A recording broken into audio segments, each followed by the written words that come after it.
como convidado de honra, ocupava o centro tendo sido preparado uma espécie de divã baixo, que mal sobressaía da mesa.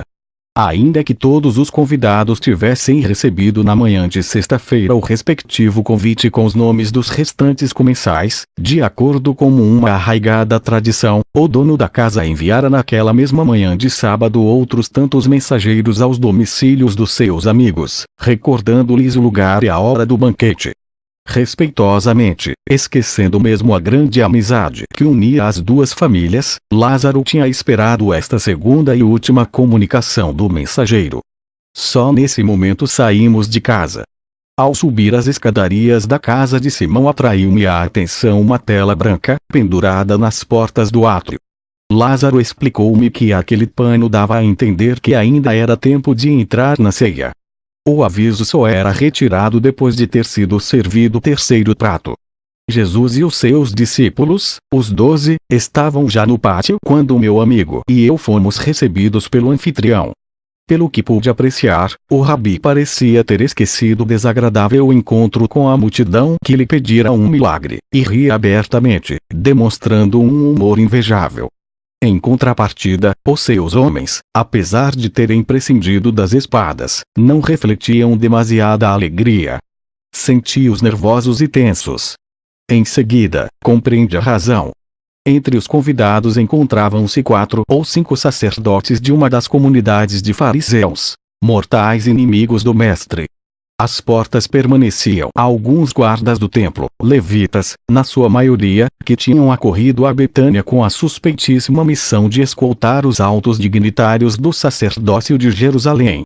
Lázaro comentou-me, em voz baixa, que havia algumas dúvidas quanto às verdadeiras finalidades daqueles fariseus. Era muito possível que, cumprindo ordens de Caifás, naquele mesmo entardecer, uma vez passado o sábado, os homens do Sinédrio prendessem Jesus.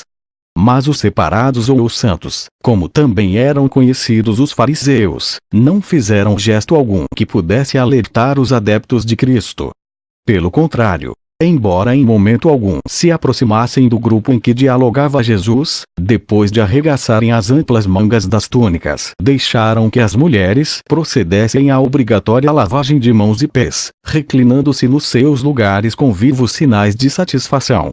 Suponho que a sua cordialidade podia obedecer aos magníficos alimentos que já tinham começado a circular pela mesa.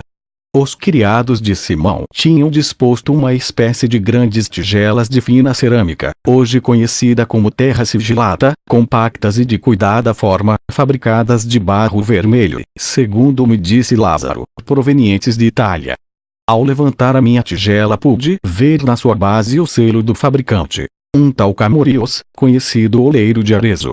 Decorei aquele nome, na tarde de segunda-feira, quando, por fim, pude regressar ao módulo. Papai Noel confirmou que o citado artesão italiano vivera e trabalhara em tempos de Tibério e Cláudio, desde os anos 1454 d.C.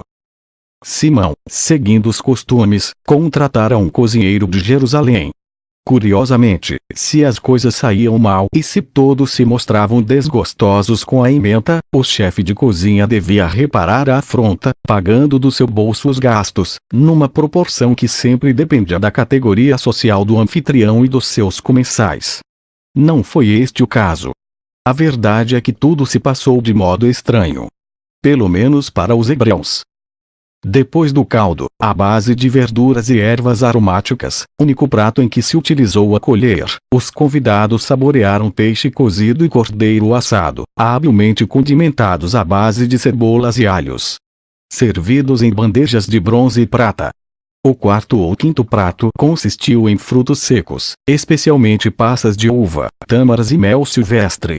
Tudo isto, naturalmente, generosamente regado, do princípio ao fim, com vinho do Hébron, servido em altos copos de cristal primorosamente facetados. Nas costas de cada comensal fora colocada uma bacia de metal, com o fim de nela poderem lavar as mãos. O costume judaico estabelecia que os alimentos deviam ser comidos com os dedos. Ao chegar às sobremesas, o alvoroço geral aumentou sensivelmente.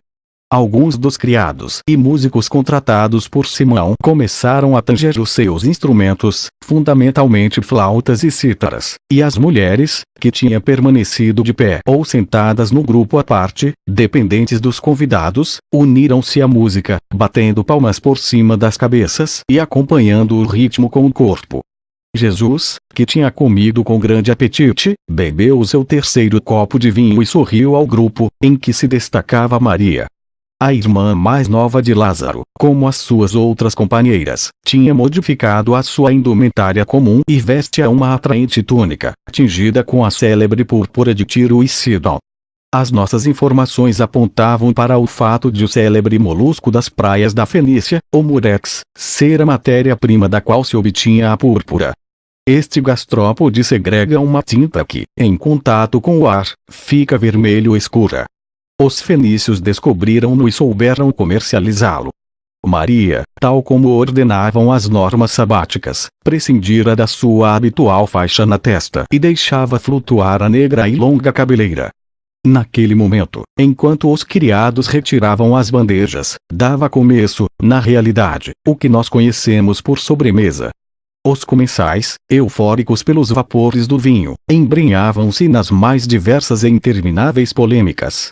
Jesus e Simão, no centro da mesa, dialogavam sobre o mítico Josué e de como foram derrubadas as muralhas de Jericó. Os discípulos, por seu lado, permaneciam estranhamente sóbrios e calados, atentos apenas ao grupo dos fariseus, que não paravam de beber copo atrás de copo. Para minha surpresa, alguns dos comensais começaram a arrotar sem menor pudor. Aquilo converteu-se de repente em algo de coletivo. Ninguém parecia dar excessiva importância ao fato, com exceção do anfitrião e de mim. Mas as razões de Simão, que correspondia a cada um dos grosseiros gestos com uma leve inclinação de cabeça, obedeciam a outra escala de valores. Aqueles arrotos vinham demonstrar publicamente a satisfação de cada um dos convidados pela esplêndida comida e tratamento que lhe fora dado. Naturalmente, tive de me esforçar por arrotar, agradecendo assim ao meu novo amigo a sua sabedoria e delicadeza gastronômicas. Depois de serem servidas as sobremesas, várias donzelas foram passando junto de cada um dos comensais, oferecendo umas minúsculas bolinhas ou cápsulas transparentes e branco-amareladas. Ante a minha dúvida, Lázaro animou-me a tirar uma ou duas daquelas lágrimas e a introduzi-las na boca. Tratava-se de uma espécie de goma de mascar, muito refrescante e aromática. Segundo meu amigo, eram extraídas dos lentiscos, que existiam aos milhares por toda a Palestina. Para os hebreus, aquelas bolinhas reforçavam os dentes e a garganta, proporcionando, além disso, um hálito mais fresco e agradável. Nos dias seguintes, e graças às lágrimas de lentisco que Lázaro me proporcionara, a minha falta de limpeza dentária viu-se notavelmente aliviada.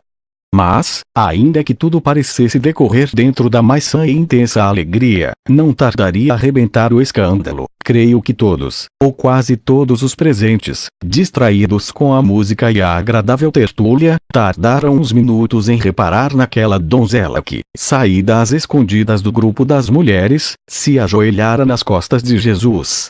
Era Maria. Dentro de mim, uma como que chicotada me avisou. Estava prestes a assistir à cena da unção. Sem o poder evitar, pus-me de pé e ante a desorientação de Lázaro, insinuei-me por detrás da mesa, até me colocar num dos cantos do U, a poucos metros dos convidados de honra. Progressivamente, os comensais foram ficando em silêncio, atônitos perante o que estava acontecendo. A irmã mais nova, com seu habitual mutismo, tinha aberto uma garrafa, de uns 30 centímetros de altura e de forma afunilada. Parecia feita de um material extremamente translúcido, soube depois que se tratava de alabastro oriental. E ante o olhar complacente de Jesus, a adolescente verteu boa parte do conteúdo no cabelo do mestre. Um líquido cor de conhaque foi impregnando lenta e suavemente a cabeleira acastanhada do rabi, enquanto um penetrante aroma foi enchendo o recinto. Maria fechou o recipiente e, depois de o colocar junto das pernas, foi espalhando o perfume entre os sedosos cabelos do Galileu. Aquela unção foi feita com tanta simplicidade e amor que os olhos do gigante se encheram de lágrimas. Uma vez concluída a operação, Maria voltou a abrir a jarra, despejando a essência de nardo sobre os pés nus do mestre. Espalhou o líquido ao longo dos artérios, calcanhares e dedos, proporcionando a Jesus suaves e prolongadas massagens até o líquido ficar perfeitamente espalhado. Por aquela altura da unção, alguns dos comensais tinham começado a murmurar entre si, lamentando aquele esbanjamento. Num dos extremos da mesa, alguns dos discípulos, entre os quais se destacava Judas Iscariotes, pelos seus exuberantes gestos e palavras em voz alta, apoiavam com os seus comentários os convidados que se mostravam abertamente aborrecidos com a atitude da jovem. Nem Maria nem Jesus se perturbaram com aqueles sussurros. Pelo contrário, a belíssima irmã de Lázaro, que tinha adornado as unhas das mãos e dos pés com um pó vermelho amarelado, lançou a cabeça para trás, e passando as mãos pela nuca, inclinou-se para os pés do rabi, lançando para frente a sua espessa cabeleira. Depois, sem pressa, foi enxugando com o cabelo os pés do mestre, até ficarem secos e brilhantes. Os comentários, infelizmente, tinham se tornado azedos. Judas, com manifesta indignação, chegou junto de André, irmão de Pedro, perguntando-lhe de forma que todos puderam ouvir: por que não se vendeu este perfume e se entregou o dinheiro para alimentar os pobres? Deves falar ao mestre para que a repreenda por esta perda. Naquela noite, uma vez em casa de Lázaro, Maria mostrou-me o recipiente. Era, efetivamente, uma espécie de pequena jarra, belamente trabalhada, com uma capacidade superior a 300